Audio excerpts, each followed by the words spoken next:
ఇవాళ మనం ఏడికి వచ్చామని చూడండి, ఒకసారి వ్యూ చూసి గుర్తుపట్టలేదంటే కింద కమెంట్ చేయండి. లాస్ట్కి చెప్తాము, బోట్ రైడింగ్ అయిపోయాక చెప్తాం.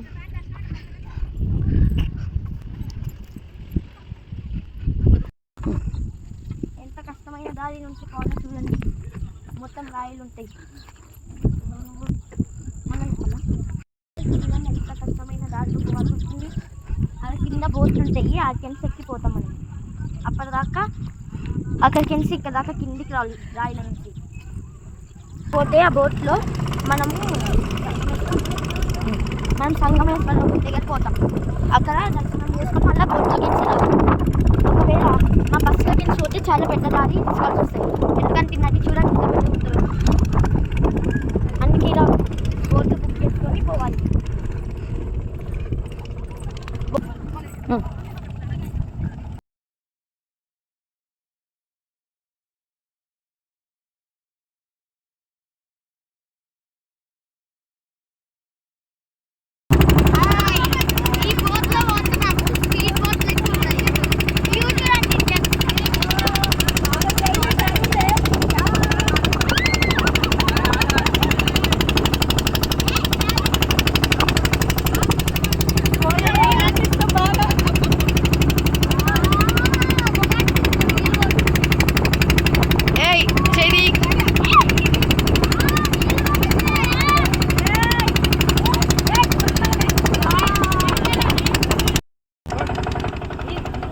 ఇప్పుడు బోట్ దిగాము, కిందికి వచ్చాము. మా బోట్ చూడండి, ఇప్పుడు అలా సింగిల్గా ఉన్నది. Boat reverse. ఇప్పుడు మనం ఆటో నుంచి పోతాం. ఆటో నుంచి గుడి దాకా పోతాం. కానీ ఎక్కడున్న గుడి మాకు తెలియదు, కొండ మీద గుడి ఉండొచ్చు అనుకుంటా. ఇప్పుడు మనం ఈ ఆటోలు దిగి వచ్చింది సంగమేశ్వరం.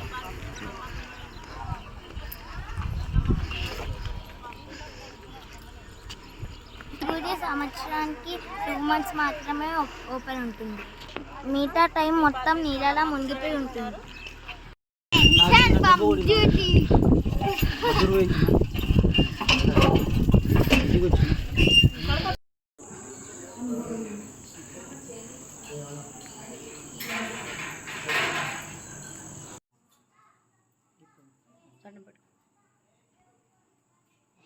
అన్ని జోటీలు ఉంటాయి. ఫస్ట్ ఏమో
ఇప్పుడు ఇదేమో మల్లికార్జున స్వామి.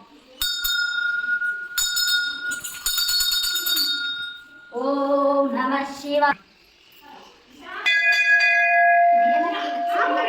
సోమనాథ శివలింగం.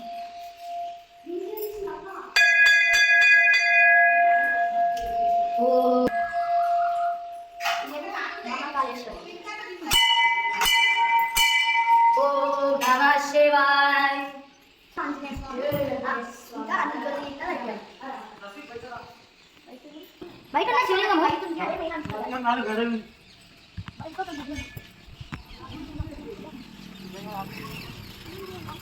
గాయస్ శివయ్య గుడి కాదంట, వేరే దేవుడి గుడి ఉండొచ్చు. అమ్మవారి గుడి గాయస్ ఏమో లలితాదేవి.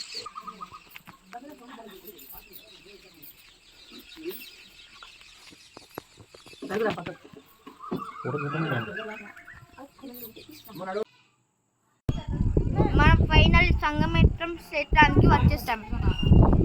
ఇక్కడ ప్రత్యేకత ఏంటంటే 7 నదులు ఇక్కడ కలుస్తాయి. అందుకే సంవత్సరానికి 2 మంత్సే 2 నెలలే ఇవి దీన్ని తీస్తారు. ఈ గుడి తేలుతుందని పెడతారు. మిగతా టైం మొత్తం అలా ఇంకొక గుడి ఉంటుంది, అక్కడ దాకా మెట్ల దాకా మొత్తం నిండిపోతాయి నీళ్ళు. ఈ గుడి మొత్తం మునిగిపోతాయి. ఇప్పుడు చూడండి గైస్, అలా వర్షం పడుతుంది. అలా చిన్నగా నాదైతే మొత్తం పెద్దగా పడుతుంది. Bye guys, meet in next video. Please do like, share and subscribe to our channel.